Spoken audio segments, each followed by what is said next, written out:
G'day guys, welcome back to the channel. I just wanted to make a video today because we've been getting a lot of messages about the new rules for coming to Bali. Yes, visa on arrival is back. Yes, there is no more quarantine, but it's a little bit more complicated than that. And I'm going to go through everything because I put a video up about a week ago. But as I mentioned in that video, things changed so quickly and things have changed again. It's not quite as simple as just coming to Bali and getting off the plane, going straight out. You still do need to do a little bit of jumping through hoops, but I'm going to go through all of that in this video, so stay tuned. I'm just hanging out on our rooftop pool here in Canggu. So I'll go through everything from start to finish, what you need to know, and hopefully can shed some light on the process for you guys. Look, this one's for my scheme makers, my dream chasers trying to make it. Trust you gotta hold on to faith and be patient. I know you're trying to get to the days of elation, and all those obstacles in your way won't delay it. It's a lesson, blessings on blessings. I start to count them when I'm stressing. Trials and tribulations I'm facing have a message. I know that the moment I'm over them is when I get it. Alright, so as I mentioned, yes, Bali is open for tourism.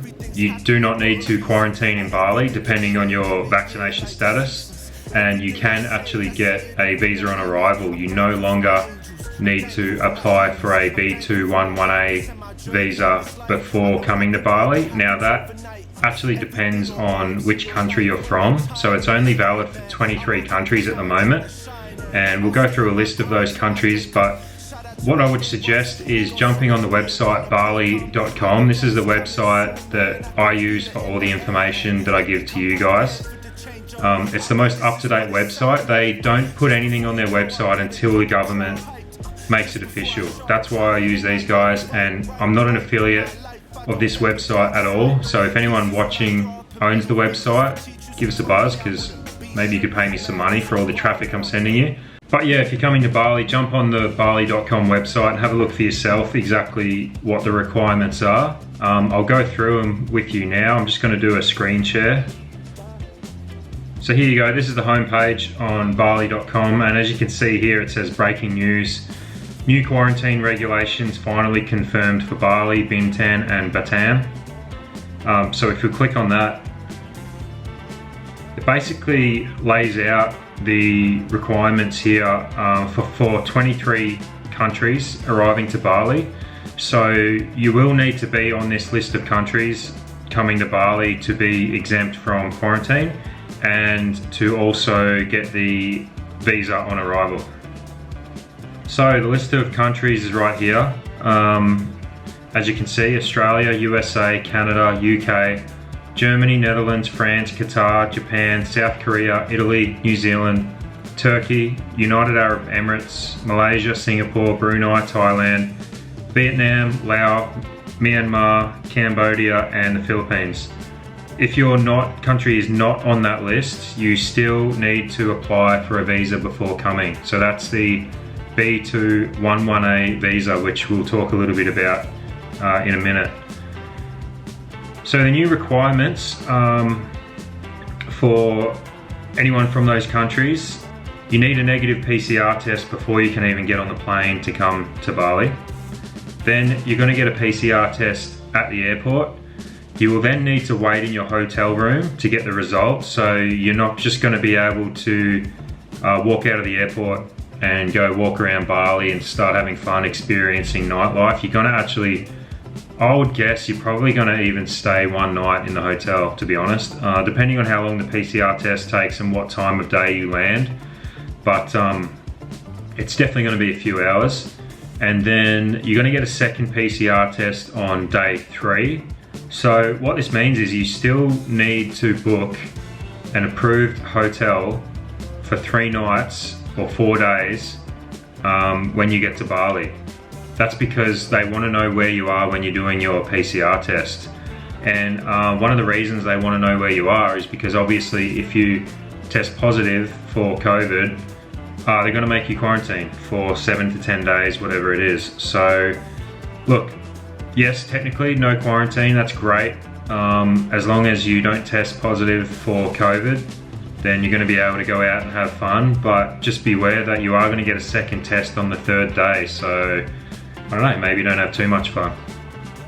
Alright, so that's the quarantine requirements, and now we're going to go into visa regulations. When they come to Bali, that's the way it used to be. You get a 30-day visa on arrival and you can extend that for 30 days. So that's back, but as I mentioned earlier, it's only for these countries, so the same countries that I listed before. If you're not on that list of countries, then you still need to apply for a visa. And this is only for flying into Bali. If you were somebody wanting to come to Jakarta, you still need to apply for a visa. This is only for Bali tourism purposes. So how much does the visa on arrival cost? It's pretty cheap. It's about 500,000 IDR, which is only about 35 US dollars or 50 Aussie dollars. You need 6 months validity on your passport, and it'll be issued to you at the airport when you get here. So what is the B211A visa? So this is a business visa that's valid for 60 days when you apply for it offshore, and it can be extended 4 times, so that gives you a total of 6 months. That's if you're wishing to come to Bali or to Indonesia for an extended period of time for business and tourism purposes. So there's 2 types, the business visa and then there's the tourist visa. So this here lists everything that the business type visa is suitable for. So for visiting, emergency and urgent work, business meetings, sourcing, business research, attending trainings, seminars, workshops, exhibitions, purchasing goods, film production, voluntary medical and sustenance work, government duty, accompanying transport tool in the region of Indonesia, and so on. So basically there's a broad spectrum of things you can do on the business visa. However, the things you cannot do is you cannot work for an Indonesian business in Bali. As you can see here, it says, even though this visa is technically called a business visa, it's not a work permit and does not entitle you to take or have a job in Indonesia that pays you a salary or provides any income. You can, however, have business meetings, do networking, explore investments, opportunities, sourcing products, and of course, chill at the pool or beach. So if you are from one of the approved countries and you're looking at coming to Bali, I would definitely suggest coming. Just keep in mind that, you know, if you do test positive for COVID on that first few days, you're looking at quarantining for probably 7 to 10 days at a government approved facility, I would say. I don't know if you're going to be able to quarantine at the hotel that you've booked.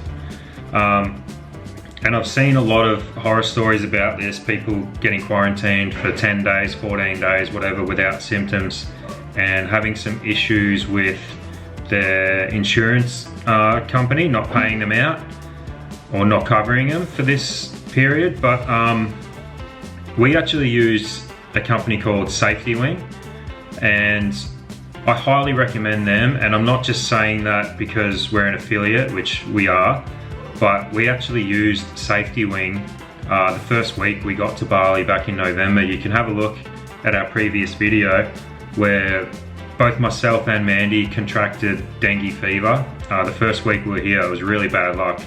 And we were really sick. We went to the doctor in the hospital. We had to get IV drips, blood tests every day. It was quite scary, and it wasn't just scary because we were sick. It was scary because it was a very big hospital bill, and we weren't sure if we were going to get refunded for all of our money. I can speak from experience that I gathered all the documents, I uploaded them to Safety Wing, and I didn't get any response back, but within 30 days we both got all of our money refunded into our bank accounts. And that for me shows you that Safety Wing is a really good option to go with for traveling, especially if you're a digital nomad. But the reason I would suggest going with Safety Wing in particular if you are traveling at this time is because they cover you for forced isolation or quarantine. So if the government where you're traveling tells you you need to quarantine, they're actually going to cover you for $50 a day US up to 14 days, I believe, which is a really good deal. Like, most other insurance companies aren't covering at all because they've obviously lost a lot of money because they're getting so many claims, but Safety Wing still is. So I would definitely suggest using Safety Wing.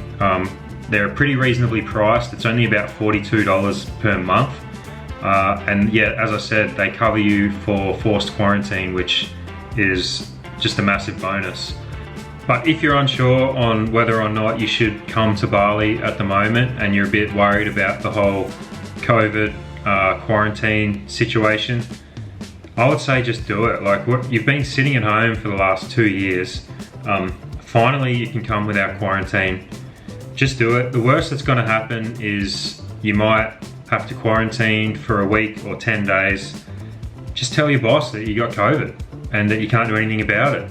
Safety Wing will cover you. They'll cover your flights if you have to change your flights. So that would be my advice. Just do it. Just take the risk. I mean, Bali's so good right now. There's so many good deals on accommodation. Every time you go out, there's good food specials. It's not too crowded on the beaches and in the bars. Like, it's a really good vibe. It's probably the last time you're going to be able to get to come over here before it's really crowded, especially if you're coming from Australia or one of these countries where they've just opened up. Yeah, just do it, and hopefully we'll see you guys over here soon.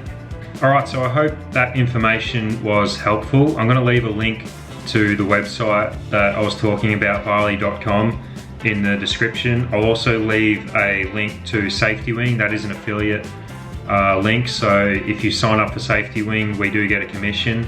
If not, no worries. If you have any questions or anything about coming to Bali, or visa related or quarantine related, just let us know in the comments and I'll do my best to get back to you as soon as possible. But if you found this helpful and you want to see more content like this, please just like and subscribe because it really helps the channel, and we'll see you on the next one.